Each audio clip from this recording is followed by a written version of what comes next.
Hello, all my model car building buddies. This is Model Cars with Glenn. I'm going to stay Glenn for a while, at least another week. Okay, I got to do a shop card shout out. She doesn't have a shop card. It's a good friend of mine, Tim Brown. He likes her too. He comments on all her shows. It is Pamela Hirschhorn. Yeah, you ought to be able to read one of those writings on there.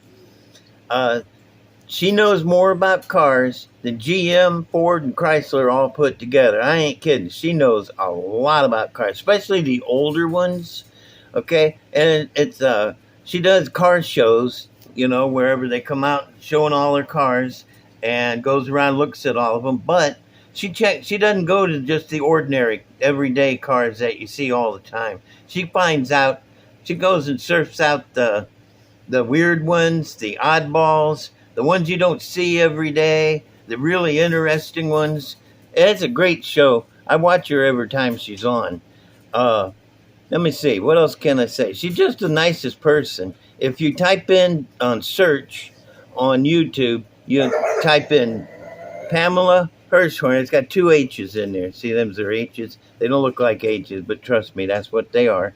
Pamela Hirschhorn, and you will find inspiration for your models because she shows you stuff you don't normally see, like rat rods. Oh, and when she's at the car show, the outside ones where they got, or inside, I guess, where they got the vendors selling model kits, she'll go through all the model kits and show them off. She likes models. Don't get me wrong. She doesn't like. It's like she likes models. She'll show them to you and go through the whole thing. She doesn't. I think she's built a few in her lifetime.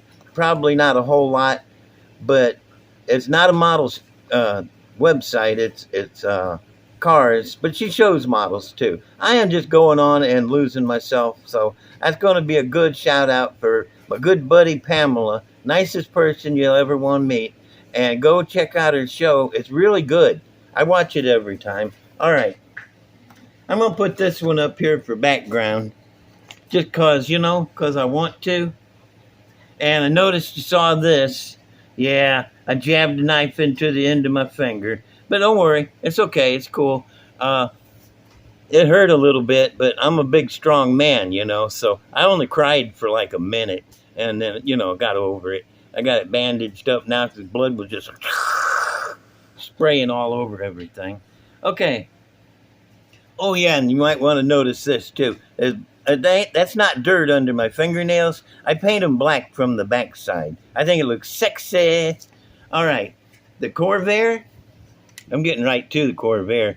I thought I was going to have to shorten these up. Didn't have to. Nope. I just cut the little extension off the front and the back. Chassis fits in there pretty good. I may have to move it a little bit forward to get the rear end to sit in this little divot out here, but that's for another time. Made a little firewall. Let me put the flashlight on so you can see up in there. There's a little firewall, and it's not finished out real good yet. See, it's still got a bump, but it fits in there pretty good, and I got to cut out for the tranny. But it's got the chassis fitting in there, and it fits pretty good. I like the way it fits. And, yeah. Well, the reason that these kickouts have to be up against the firewall is for header clearance. If you don't get your headers far enough back, when you turn your wheels, you'll be rubbing on them and burning your tires and having flat tires all the time. Okay, well, this is the Corvair. This is all I got done to it so far. I got that to fit, which didn't take anything hardly. And I made that firewall, clipped off the ends. So there you go on that. I'm going to set him off of the way because that's all I got for him. The Jag 29, looking good. Paint drying up nice. I may have to rub it out a little bit. Let me see, what else? I ain't got the paint yet. Well, I painted the chassis. It's hanging from the ceiling up there. That's where I keep my ceiling, is up. That's the best place for it. So now I'm going to move this stuff off of my whirly jigger and get it over here and show you a couple models because I like showing my models. I want to get done with the Jag 29, on account of it's about time to be done. I just got to get that silver paint, touch up the suspension parts and some on the motor and put the belt on it and shorten the radiator, and that's about it. I got to make a header for it, but I think I know what I'm going to do. All right. Anyway, I got a little Corvette gasser here. Corvette gasser right there. It's that 57. You've seen the kit before. 57 flip nose or 55. I forget. You know me. I can't remember stuff. Anyway, this is my little gasser. I crossed them with Willys, that 41 Willys truck. I use that 41 Willys truck for a lot of different things. I mean, not truck, gasser. Stupid.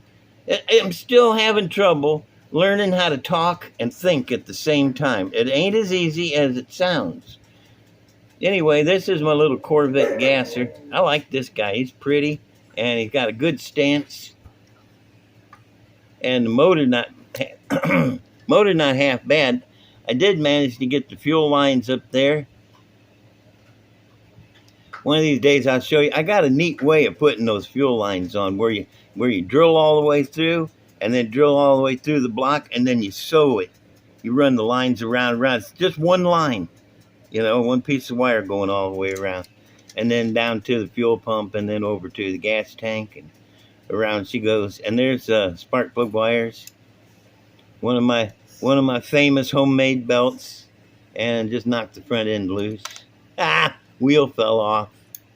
I was going to say no models were harmed in the making of this video, but that's not true anymore.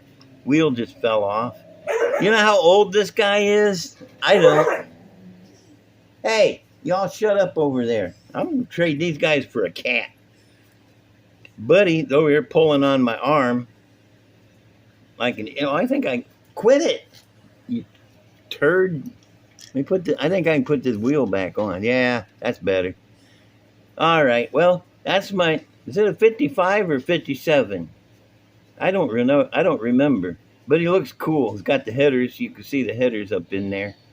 And interior, got the fireball up in there. Got plenty of fly poop. Got the required amount of fly poop all over it. I gave it a bath. I thought I washed all that off.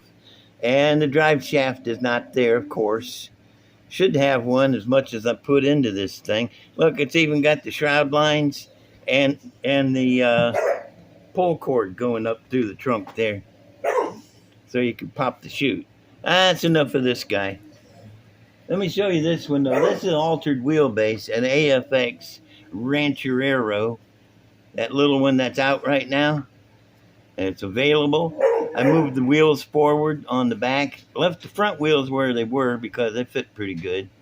And got this drag chute on the back. I like the stance on this. It's nose up in the front and down in the back. That's to throw the weight on these little bitty slicks, which aren't as little. Oh, no drive shaft on this one either. Well, this is one of those AFX funny car kits. It comes as a Nova or a Mustang. This, I believe, I used the Mustang one. And I got the hood wedged in here where you can't get it off. There it goes. Nice. I like this one. And no wiring yet. When I built this one, I was completely out of wire. So I said I'll just have to yank it back out of there one of these days and put the fuel lines and spark plug wires on. Got that big SOHC camera. My buddy Matt Inman from Model Car Videos told me that is a camera.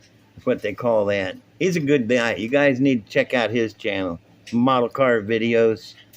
He come up with a good name. It's first on the list when you Google or search Model Car Videos. He's the first one you come across because that's his name.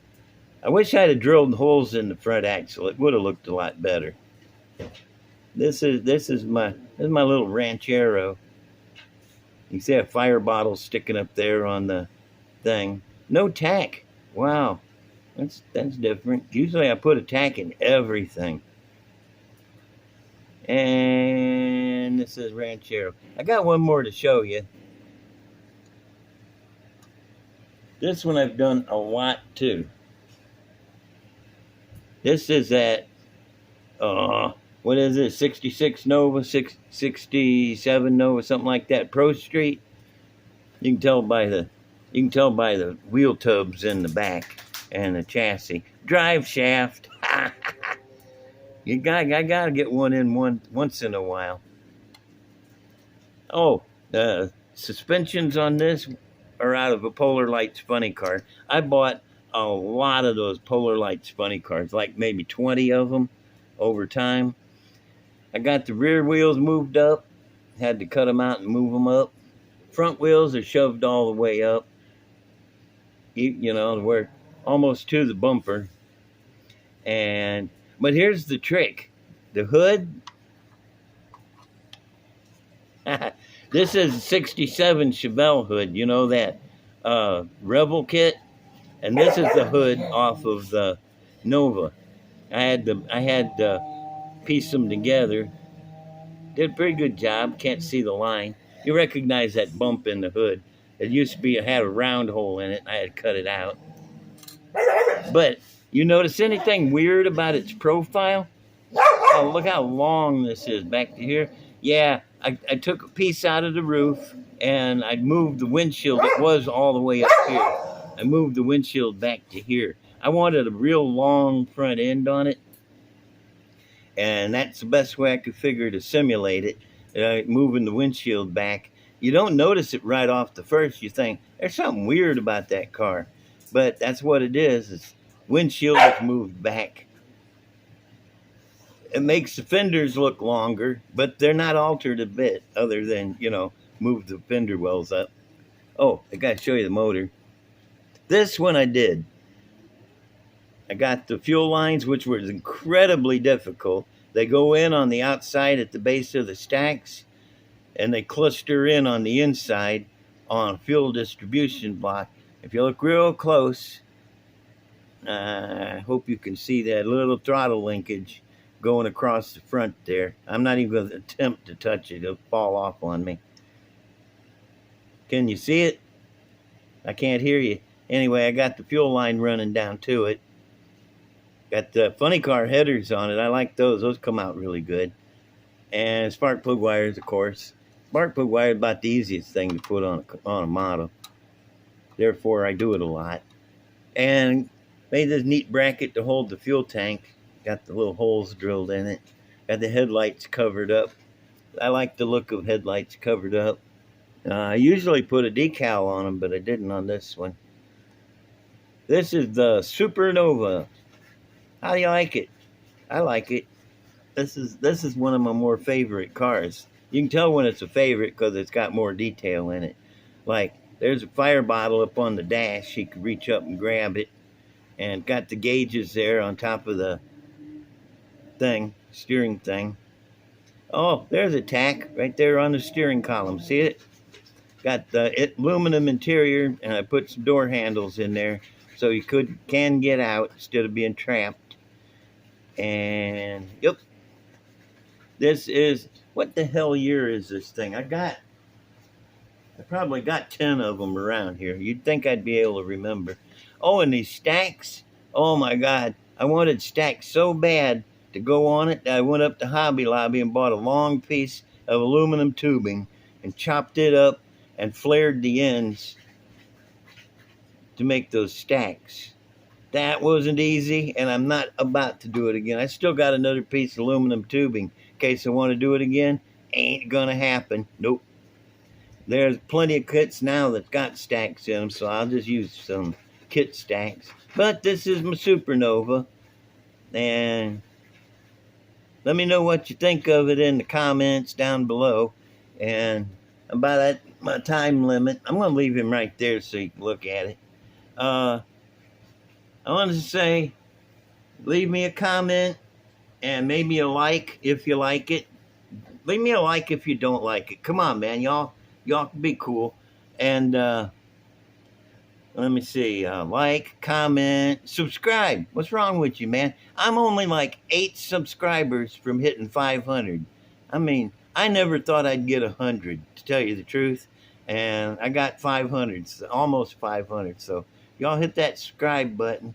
And I also want to say, Thanks for watching, and please have your models spayed or neutered. I'm going to go now, and I'll see you later. Bye.